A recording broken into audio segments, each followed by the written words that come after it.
This next one, I don't know. It's kind of weird. Jacob Noe has a 7-1 record. Brian Albin, his opponent, this one a heavyweight bout. Brian Albin is 8-8. So interesting matchup here. Again, that's I really, I like Bellator and I enjoy watching their fight cards, especially their main cards. But you've got to really start to wonder. Obviously, there is a trend going on with like local fighters and whatnot, but I don't understand the matchmaking. It's a strange, it's kind of a strange undercard. The main card, I promise, makes a lot more sense, but the undercard is a little bit weird. Jacob Noe, I mean, this could be an interesting fight, though. Heavyweights. I like Bellator throwing out these heavyweights here, letting them make names for themselves. If Jacob Noe can get a win, he can improve to 8-1. That'll be a serious heavyweight to look at. He's got a submission win in his last bout, although he beat a 4-10 fighter named Chris Hawk in his last bout on June 23rd in Memphis. Noe likes to submit people. 4 of 7 wins via submission with 2 knockouts and only 1 decision. He has lost once in his career. It was a TKO loss to a 1-4 fighter named Goldman Butler. That was in June of 2009. Since then, Noe has come up on a 5-fight win streak. He'll be making his Bellator debut. He actually debuted in the sport back in 2000, but took a break for 8 years and came back in 2008. Noe is from Bartlett, Tennessee. His opponent, Brian Albin, is from Mississippi. He's coming off a submission loss to a 10-5 fighter, though, named Adrian Miles. That was on February 25th of this year. Albin has 3 knockout wins, 3 submission wins, and 2 decisions, but has been tapped out 3 times, lost 3 decisions, and lost twice via knockout. Most notably, he was knocked out by Houston Alexander in 2011. He's lost 3 of his last 4 fights, and also making his Bellator debut. I think this is one of those fights where you can just look at the records and say, all right, 7-1 versus 8-8. I'm going to go with 7-1. I'm going to go with Jacob Noe. He's riding a win streak. He's doing a lot better as of late. My only question is the caliber of opponent that he's facing versus the caliber of opponent that Brian Albin is facing. The fact that Albin's been in there with Houston Alexander, I think, says something. Alexander being a UFC vet, but, Alexander doesn't fight there anymore, and Albin was knocked out by him. So, I don't know. I'm going to go with Jacob Noe to win this fight. Although, beating a guy who's 4-10 in his last fight and losing to a guy who's 1-4, the guy who's never beat anybody except for you, is not that impressive. So I don't know here. It's a weird matchup, but I'm going to go with the 7-1 fighter, Jacob Noe. I'm going to agree with you, considering Noe's on that 5-fight win streak, and Albin has lost 3 out of his last 4.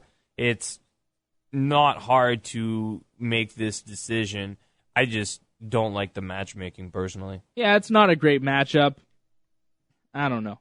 Cosmo Alexandre against Harry Johnson. This is another mismatch, I think.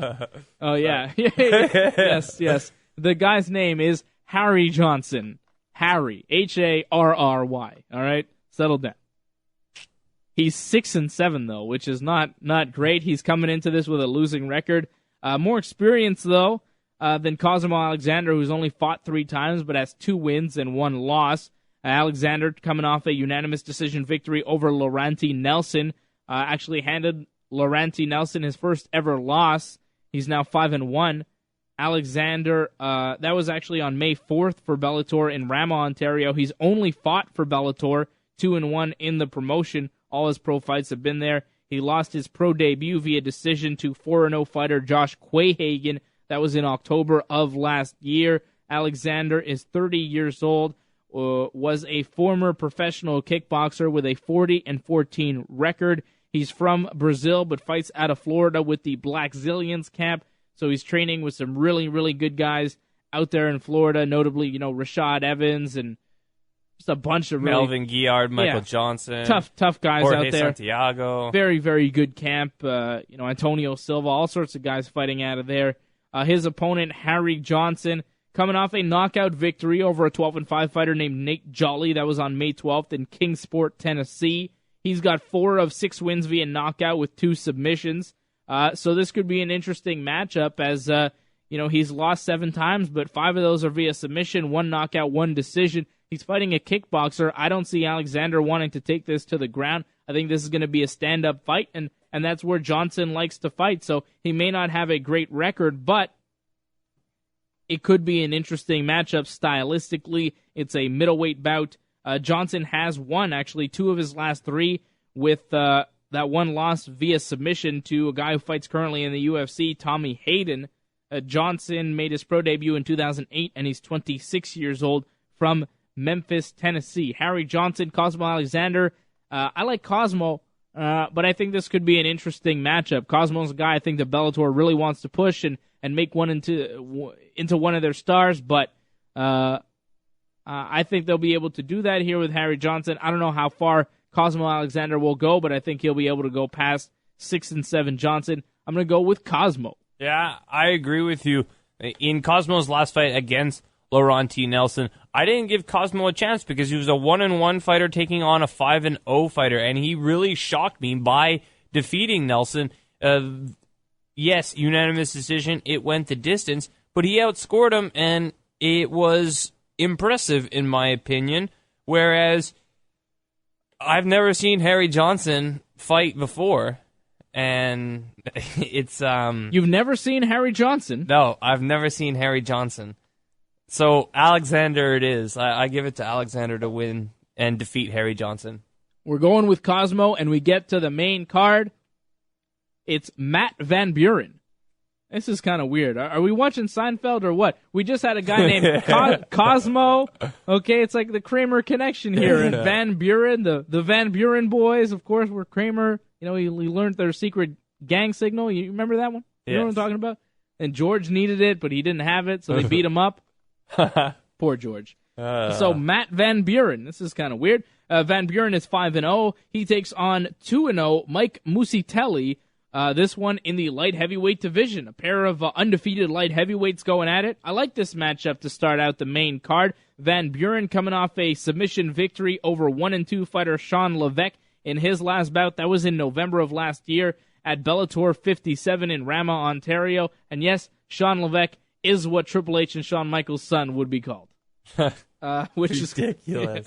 Van Buren has 2 of 5 wins via knockout, 2 decisions, and 1 submission. He made his pro debut in 2010. He's 2-0 thus far in Bellator from Virginia Beach, Virginia. He is 26 years old. His opponent, Mike Muticelli, is 28 years old from Watertown, New York. This will be his Bellator debut. He's also coming off a submission win over an 0-2 fighter named Eddie Hardison. That was on July 13th in Philadelphia in his last bout.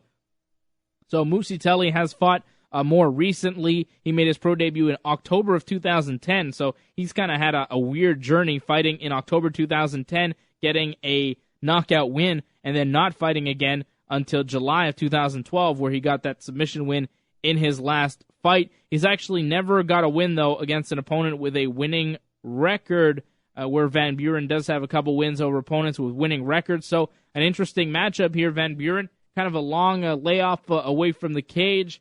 Muticelli is the fresher fighter, but he has fewer wins. Tough matchup here, but I think I'm going to go with Matt Van Buren. He's had success in Bellator before. He's 2-0 in the promotion. He's 5-0 as a professional. I'm going to go with Matt Van Buren for the win, although I like this matchup. 2 undefeated light heavyweights, can't go wrong. Yeah, definitely. When you have 2 undefeated, there's always someone's got to win, someone's got to lose, unless it's a draw.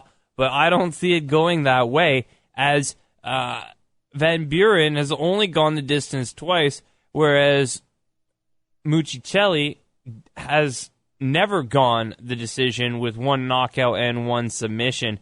I'm going to go with Van Buren simply because I think perhaps he may have fought a little bit of tougher competition.